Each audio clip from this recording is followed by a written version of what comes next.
one of the things that you kind of realize when living in a Western world, like we are living in the Western world, is like you are on your own. It's not like back home in Nigeria where you just hear a knock on the door. One uncle has come to stay with you, and they bring their children and bring all their children, that kind of situation, right? Yeah. So here is really different, right? It's different, meaning when somebody is having you stay with them, they have like a certain time frame that you need to, find your roots, right? Yeah. Come with that mindset, right? Come with that mind. Don't come with a mindset like we have in Nigeria, where, this is my sister, I can stay with her forever. This is my sister, I expect her to pay the bills. I will sit down, she's working. No, right? You have to come with that mindset that, hey, this person is doing you a favor, right? Is doing you a favor.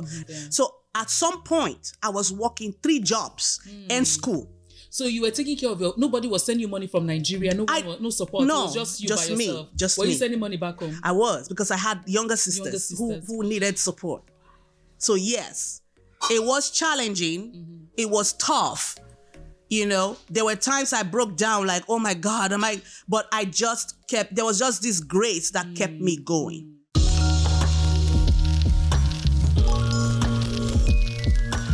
Hello, everyone. Welcome back to our podcast. On today's episode, I have a wonderful friend, Abies. Her name is Abies Adeyeri. Welcome, Abies. Thank you so much. Got to be here. I'm so excited to have Abies. Abies came all the way from Florida. Hollywood, Florida. There's another Hollywood. There's not just one in LA. This one is in Florida. Abies Adeyeri is a wife, a mom, a business analyst, an IT professional for over 15 years. She's a powerhouse, a woman of faith, and a dynamic leader. When we start talking, you understand what I mean by all of this. She's also the co-founder of a ministry called The Rising One. She will also tell us more about that later in the episode. But I'm excited to have Abies. I'm excited to be here. We've been friends for over... it's going to be 20 years. 20 years. Next year. Yes. Where did we meet? FCMB, Lagos, Nigeria. Yes.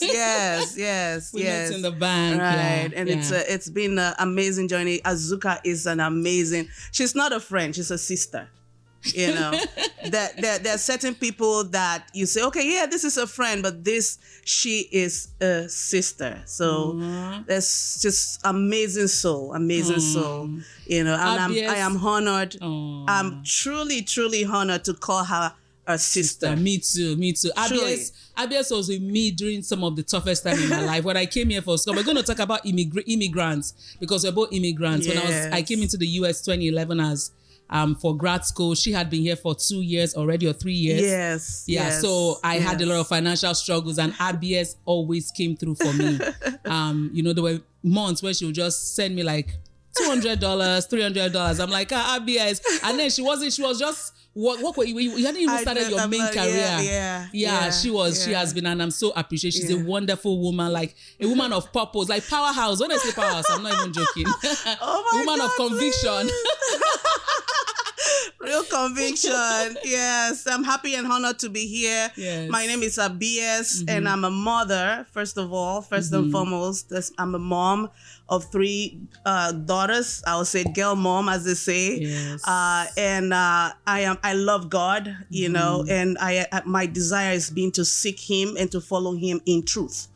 Right. And I'm an immigrant from Nigeria and been living in the United States since 2008. So my journey has been actually filled with challenges, growth, and a deep reliance on God, and between juggling motherhood, family life, work, and purpose, I've come to understand and learn resilience and grace. And I'm happy to be here today. And I hope that my story will be able to encourage somebody who is walking in a similar shoe. And so, glad to be here. Wow, awesome. Great. Glad to be here. Great. So we have a great treat for you. Okay, so let's start with meeting your Abies. Can you tell us about yourself, your background? How did you come to the US? And this will be advice to so many immigrants because they relate to our stories. Right. So I would say I was one of the lucky ones, right? Because they had these, what they call diversity US visa lottery that was going on back then. I think it still goes on today, but it does appear that Nigeria is not one of the countries that I think we've exceeded our quote unquote quota. Yeah. So I was one of the lucky ones. It's a beautiful story in itself. Long story, but I don't want to, because we are, time constrained. So I was working in FCMB then, and I think I was hearing about, this diversity visa lottery thing, apply to it and all that. So people were applying to it. And you know what? I'm just like, it didn't take so long. It went on the computer and I applied. I remember back then taking a bike all the way through Balogun Market. Wow. Going to take the passport I would use for this application. And I just applied and just, forgot about it. So on one of the days when I was on vacation back home in Calabar, because that was where my family was at the time, even though I was working in Lagos, a colleague of mine called me and was like, you know what? I think you have a mail, because I used our office address for the application and everything. Yeah, I think you have a mail. I'm like, what mail? It's like, it says United States something on top of it. I'm like, can you hold on to it? Like, hold on to it. And then I had my sister say, go pick it up. And when she opened it up, it's like this. It's like you've won it was still not real. It was still not real until I found myself in Atlanta airport. It was still not real, So it was for me, it was more for me a shock because I've always wanted to travel abroad. Always wanted to come to the United States to study. But when I hear of all the horror stories of how, being from Nigeria, people travel through the desert, through Libya to try to get to Europe. And my little prayer to God was, God, I know I really want to travel and I know the means isn't really there. But I just had that it's going to happen when it happens. Yes. And when this happened, it was more like, you know what? This was just, God saying, it's time for you to move. And when I did finally move was when can you tell us how rare it was for people to win those? It was rare. Apply. Oh yeah, it was. I applied for so many, many people will apply, but they will not get it. You are the only person I know who won. Yeah, it was rare. Like you said, it's very rare because millions of people applying for this thing, and they only have a few visa quota. Yes. So for me it was like a shock. It was surprising to me. I really didn't believe that. Yes. Until I got to Atlanta, I'm like, really, I'm here. I'm here in the United States. Wow. And with a green card, I didn't have to go through the school issues and all of the others, which we may get to talk about that people go through. Yeah. Mine was just, I'll say it's a platter of gold. Yeah. Coming here with your green card already sorted out. Right. But you came here as a single lady, right? Yes. And you were in your 20s. Right. Yes, because you were in your 20s, very young and all that. Did you have family here? How was the initial time when you came here? So I had an aunt, right? So I got to get that information that I had an aunt down here in the United States. So what happened was I was going to come through the Florida. That's why I came to live in Florida, because my aunt was in Florida. So you need to have someone that you will stay temporarily with. And then of course from there you can, go wherever you want to go, whether you're going to whatever state you want to go. But initially when you're applying for that application, you need to have at least a US address. What if you didn't have anyone? They wouldn't give you... You have to have somebody. You have to have somebody. Yeah, even if it's a friend or something, a friend of a friend. Because initially when I didn't know that I had my aunt down here in Florida, my uncle was actually trying to, have me, stay with a friend. Right.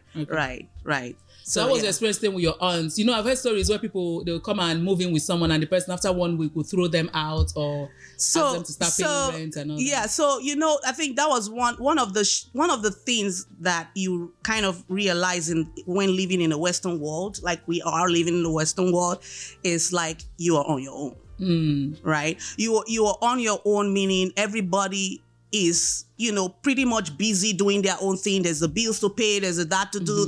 So it's not like back home in Nigeria where you just hear a knock on the door. One uncle has come to stay with you, and they bring their children and bring all their children, children, that kind of situation, right? Yeah. So here is really different, right? It's different, meaning when somebody is having you stay with them, they have like a certain time frame that you need to, find your roots, right? Yeah. Right. So for me, when I did stay with my aunt, I stayed with her for like 3 months, and of course I had to move on, right? Move on to someplace else. It was challenging. It was challenging, but as God would, I would say God came through for me.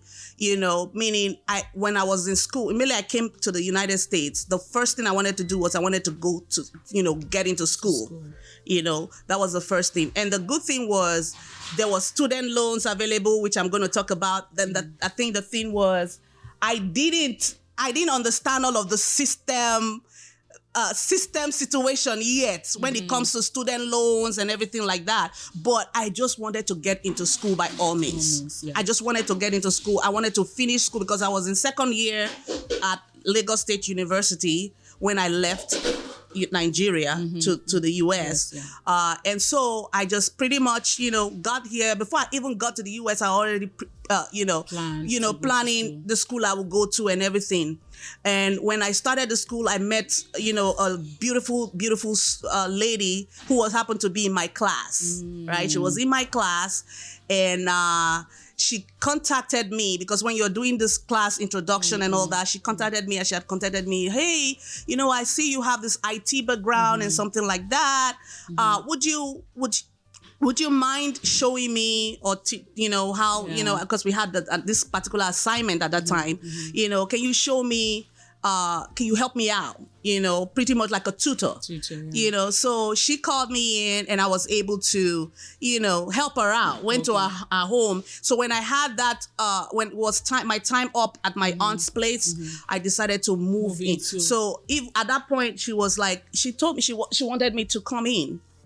For me, it was like, I was looking for pretty much where to settle in. Now, was your aunt putting pressure on you to move after 3 months, or was it just you wanting to be on your own? It was more like, I would say it was more like, I won't say it was pressure, but at some point she was like, you know what, it's time for you to, move out, find someplace else, So, and being the kind of person that I am, I'm not somebody that would take things to heart. Like, there's some people that will be upset with that, why you, telling me to move out of your house at this point in time? You could feel that hurt, right? Because at that point, you are not really like settled in, right? But again, I didn't see it personally. So you are not the average Nigerian person. I was not the average. Yes, lots of entitlement. Exactly. So when you're like, hey, can you? They are like, exactly. It was enough to be upset, because it just came in from two, right? But for me, I didn't see it. I didn't take it that way, right? Because guess what? Yes, but guess what? Because somebody else I just met who I didn't know was going to, hey, come in, I stayed with her for 5 years. She had a 2-bedroom condo. I was with her for 5 years. I remember. So I wasn't, so that's why I'm saying, when you come here as an immigrant, you say you have a family that you're staying with. Don't come with the expectation that this person is going to just put up with you for as long as, right? Expect some type of, hey, your time is up situation. Like you have to hit the ground Exactly. running. You have to come with that mindset. Right? Come with that mind. Don't come with a mindset like we have in Nigeria, where, oh, this is my sister, I can stay with her forever. This is my sister, I expect her to pay the bills. I will sit down, she's working. No. Right? You have to come with that mindset that, hey, this person is doing you a favor, right? Is doing you a favor. Now, granted, it may come as a hurt because, it's, of course, we're human. We're humans. But don't come with that expectation that this person is going to just, So what other kind of hurdles did you go through, like apart from accommodation? Thankfully, you got someone else to stay with. Right. Financial. Because my first car, actually, I love to say this story. My first car, because Florida is the state where you need to have a car. It's not like maybe a New York now where you can go get on a train or there's a bus running. Or like the one bus is running every 45 minutes. You miss that bus, you're gonna be waiting for the next bus for the next 45 minutes. So the transportation system isn't as, like cities like New York. So you need a car. How did I know this? Before I came to the US, a friend introduced me to a friend who already was in the US, who lives in Florida, but in Orlando. Such an amazing guy. And he was telling me everything that I need beforehand, right? Hey, you're going to need a car, you're going to need this. But being that financially, I came to this country with $1,700. I remember you guys even contributing, like, was it, you guys contributed some $600 or something to me when I was living. And Oga Bengal's officer, God bless his soul, he gave me, I think, another $600. And then, of course, a little change that I had. I came to $1,700 US. So I didn't have that enough financial whatever. And guess what? My father just passed away. 6 months, he passed away in April. I was in the US in October, because that's when I moved in. So when I did come in, I had a very good friend of mine who was living in Canada. So I had to reach out to them and say, hey, I'm trying to get a car, blah, blah, blah. I'm going to pay you back once I get, the income back. So he wired me $1,300 Canadian dollars. So I went and I got me a 1998 Toyota Corolla. It was still nice in the outside. And then I had this wonderful guy. God just places people for me. Yes. This wonderful guy who taught me how to drive. I learned how to drive in 3 days. I was driving. Whoa. Yeah. Really? He helped me. We went to get the car because I had to do a research, found this car. He followed me, drove me there. We looked at the car. He happened to be a mechanic. And then he helped me just change the plugs and everything. And the car was on, ready to go. And my school, thank goodness, was just one way. Okay. One way down to school, one way to the house, and one way to the other job. So I wasn't, so it was just a lot. Yeah, just one road. One road drive. Yeah. So that way I was able to get my handle on the car. Yes, it's really, really difficult. Days. Wow. Yes, financially was a real challenge because again, I now started school. Semester started I came in October. By January, I already started school, and I was taking this number of credit because I was like, my focus was I need to finish at a certain time. I need to get, and all of that.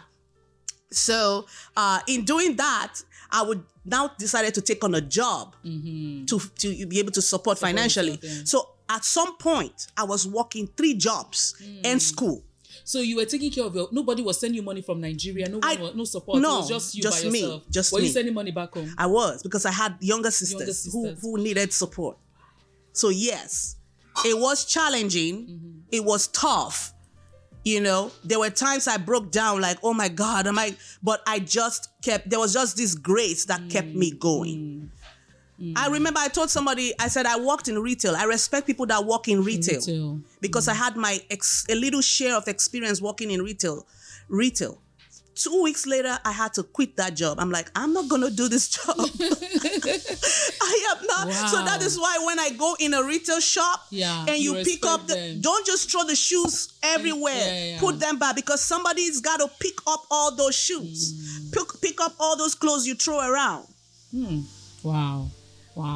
So I was working my job at school. The good thing with the work study, it paid minimum wage. And that's because you came with green card. So you qualified for work study, federal grants. Federal grants, loan, right. But again, I also qualified for student loans, which I hope I have the opportunity to share to encourage people. If there are things that I learned, I haven't lived here a long while now, to be able to say to someone, if you can do without taking the loans, do it. Do it. Don't because it's the United States is a system. It's not Nigeria. It's a system. And the moment you understand it's a system, the better first. So because I wasn't reading the reading between the lines, right? Oh, everything is that. So I got the work study. I was working and I was being paid minimum wage at the time was $7.25 was what I was making. And I could only work part-time, I think 20 hours. Yeah. So I needed another job to supplement because right now I'm now living with a friend and I'm paying. And you see how this worked out was because I was living with her, she was so sweet. She said, you know what, you helped me out with my assignment and everything like that.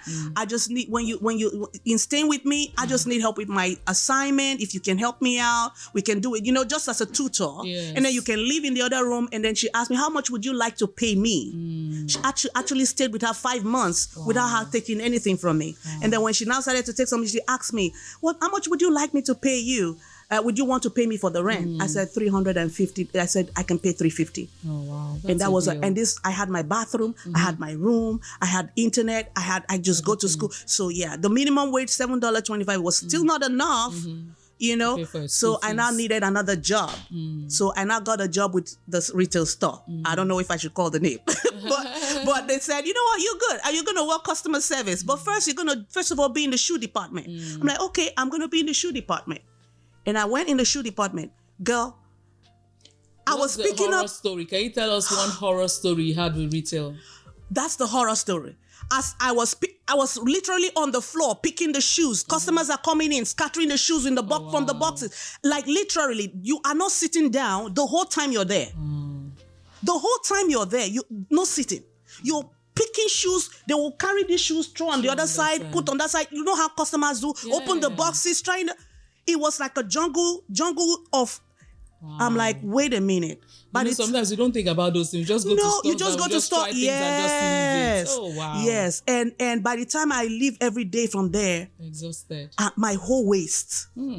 And I said, well, this job is paying me $7.20 something, just like my school job, which I didn't have to do much. I was just in the lab assisting students. And I could do my assignment while I'm assisting students and all that. This one, my entire body is achy. It's for the same price. And I'm like, I'm done.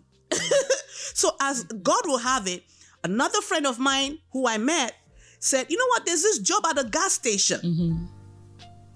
Would you like would you like to work there? I'm like, yeah. Of course. And guess what? It was paying more. It was paying I think $8 something or $9 something. I'm just tell you how the progression of from $7 something, and I had another $9 something job, right? At the gas station working 24 hours. So I was able to map my work time such that when I work this day, I go to school to do my classes, come back. I had time for both jobs and my own school job. Before I took that gas station, at some point I was working the gas station, the retail store, and school, plus my full-time school. Yeah. Work. So when I now dropped the retail, it was not that my school job and the gas station job and all that.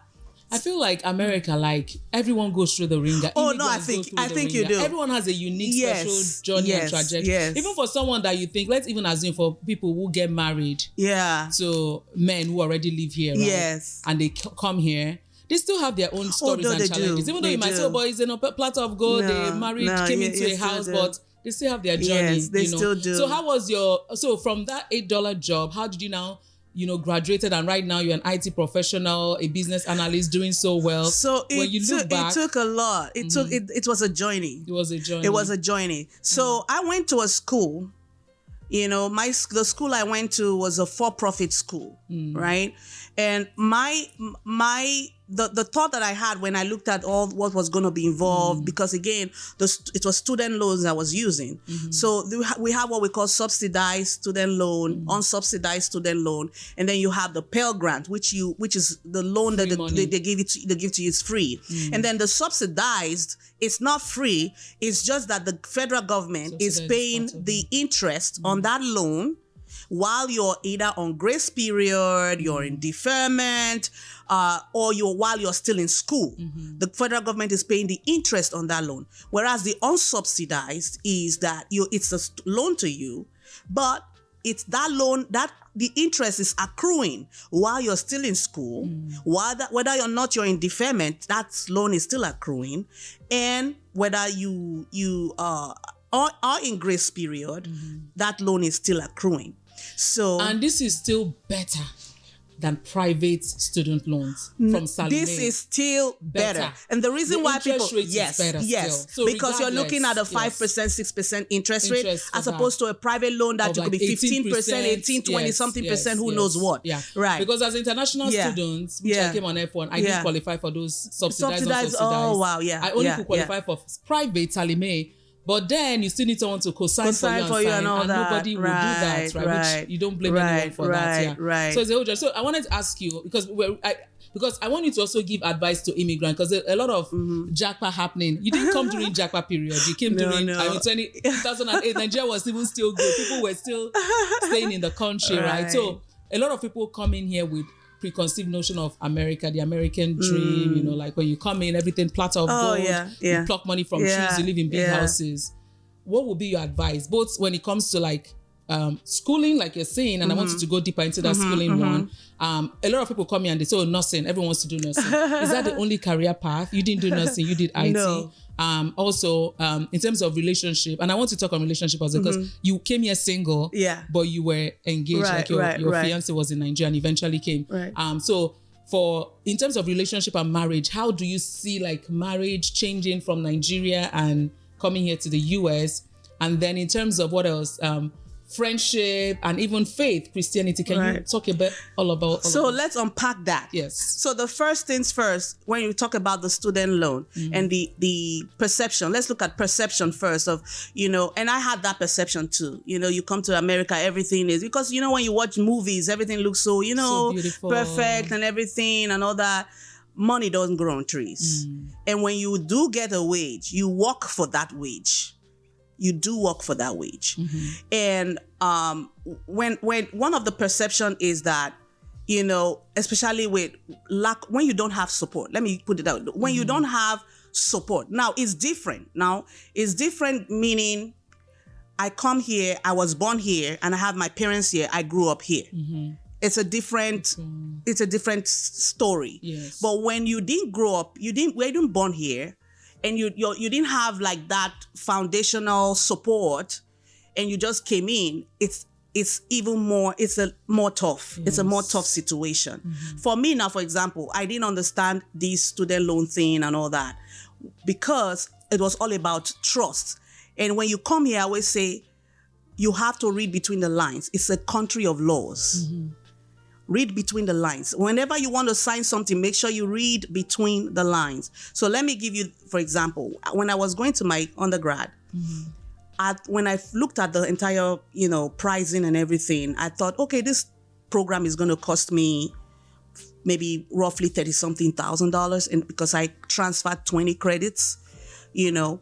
And then when they knocked out the 20 credit program, was going to be like 122 credits. So I, you know, by the time they knock out 20 credits, it was like 102 credit. I'm like, okay, by the time I finish this program, it's going to be maybe roughly 30,000. And of course, I'm going to get Pell Grant. Pell Grant is going to knock off some. And then, you know, at the end of the day, worst case scenario, I'm going to get a job because again, this school was a for-profit, which was now, they were promoting a lot of, hey, you're going to, you know, when you graduate, you're going to get a good job and all of that story and all that. So by the time I graduated, I was owing more than $50,000 in student loans. Whoa.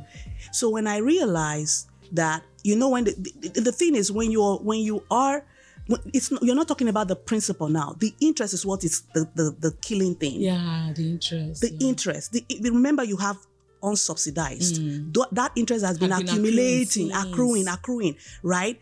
You don't know it's been accruing. And then by the time you now finish your program, everything is now, you're like blown away. And then guess what? I didn't get a job. I didn't get that fantastic job they promised. And it was at the peak of, you know, the recession, 2008 recession. People were losing jobs. There was no jobs as well. I ended up working in a rental car company that was paying $11. That's after graduating. Wow, after $50,000. After $50,000. Yes, $11 in change. You know, so it was more for me a shocker. Now, some people may have the grace to get a good job, you know, that pays, you know, good, but my part didn't go that way. So, and I still had this loan sitting on my neck. So what I did was, you know what, in order to, not to, because when you start a new program, you now enter into another grace period, right? So you're not expected to start paying back the loans and everything like that. So I decided to, I want to do my master's. I decided to go into and do my master's. Started my master's, and this time around, I'm like, you know what? I'm not looking for the fancy name of university. I just want to go to a school that gives me the degree that I want, that will not be expensive. And at this point, I'm only going to be looking for subsidized student loans. And that's what I did. So my entire master's program was $12,000. But guess what? Today, it's $21,000. To get that same master's? No, the total. Oh, the interest. After interest has compounded. Oh. So because the school, the school I went to, right, was one of the school they did file a class action lawsuit against them because they deceived students that they were going to blah blah blah. So I was able to get my part of the student loans, the SMEs. Yes. So the balance of it was pretty much what was left off from the master's program, which was $12,000, right? $12,000 is now $21,000. Interest. Wow. Because of interest. So that's why I say, if you can do anything to avoid the loans, taking out loans, do it. Do it. Wow. And I know it's hard for people who are just coming in because, you've not been in the system so long. You don't have all those sports scholarship and all of that stuff. It's hard, but if you can do a work on the side, maybe go to a community college first where the cost of per credit hour is not a lot, is lower. Do that and get all get the Pell Grants to pay that before you try to transition to a university. That'll be great. The more you can avoid those loans, the better. The better. The more you can avoid the loans, the better. I know for most international students, it's not even an option. They don't even have access. They're not praying that I get a loan. Yes. Because I had nothing else to do. Because at the end of the day, what else? Yeah. If I had a loan, if I saw a loan, I would have taken a loan. Right. But I understand your advice. Like, if I can, because it was hard for me, but I'm glad I didn't have access to loans. Right. I don't have student loans.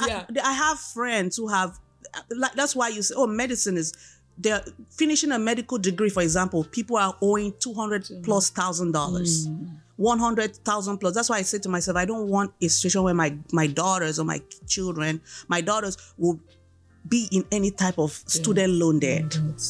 So how can you ensure they don't? Is it like So what you can do, the state of Florida has what they call Florida prepaid. Okay. So you as a parent can start paying. You can start paying more for their college. Okay. Right? You can pay 1 year, depending on what I know everybody's pocket is not the same. Like me, I just started with 1 year of university, right? Every month it's like $70-something, depending on how so let's my 3-year-old now, right? She has like how many years left to go get into university. So her price per month is lower. Right, but my 12-year-old who is like 6 years away from getting into university or college, her price is like $70-something per month. Okay. Right, so you're paying into their college already, and then of course the state of Florida has what they call Bright.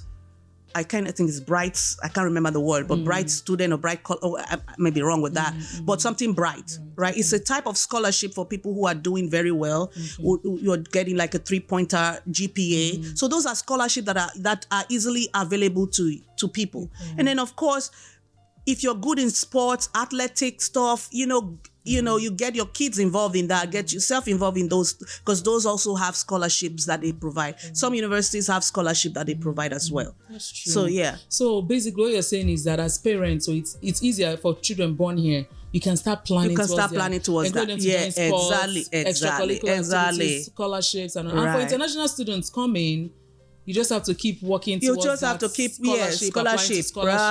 Right. I remember getting a scholarship back when I was in school too. Even though it was like a $2,500 scholarship that I had. So there are ways you can get scholarship. It may be, some may be very, very stringent. They may be lots of processes involved. Maybe you have to write an essay and all of that. And people are like, I don't have energy. It's too stressful. Yeah. But you have to do But it. you have to. What are the alternatives? You have to, Or you can now manage yourself in a way that you get a job working, maybe part-time somewhere, a few hours somewhere, that also helps. That also helps, right. It's challenging. Like I said, it's challenging for those of us who just came that have not had that basic foundation, Unlike those who grew up here. Exactly. So when it comes to like going to school, now I understand why a lot of people come and do nursing, because I feel like nursing, like there's no way you do nursing and you won't get a job. Because they're in high demand, yes. Right? As opposed to maybe IT. Yes. Because IT is still right. on demand. Right. Nursing is like, okay, healthcare in America, in London, wherever it is, it's high. So we when I know I was I was one of the people that was, are you sure you don't want to do nursing? I'm like, I don't think I'm not cut out for that. I'm not. I love people. I care about people, and I'm empathetic towards people, but I don't know if I have the emotional, the mental bandwidth. state and bandwidth to be able to, go into that line of, because I believe that, to be honest, when as a doctor and as somebody once said, he says it's a calling. It's a calling. It's not I'm just going there to do it because I want to make money. Because if you're doing it because you want to you're going to be burnt out. And you're going to get to that point where you're fatigued, you're tired, you're emotionally zapped, you're mentally drained. Right. So I didn't go into nursing. I know what you're saying. Yes, it's, you get a CNA is the quickest you can do. Get a CNA, and then you, of course, do your certified nursing. And then you can start from there, then go on to get your RN and all of that. Yeah, a lot of people do that. Good for them.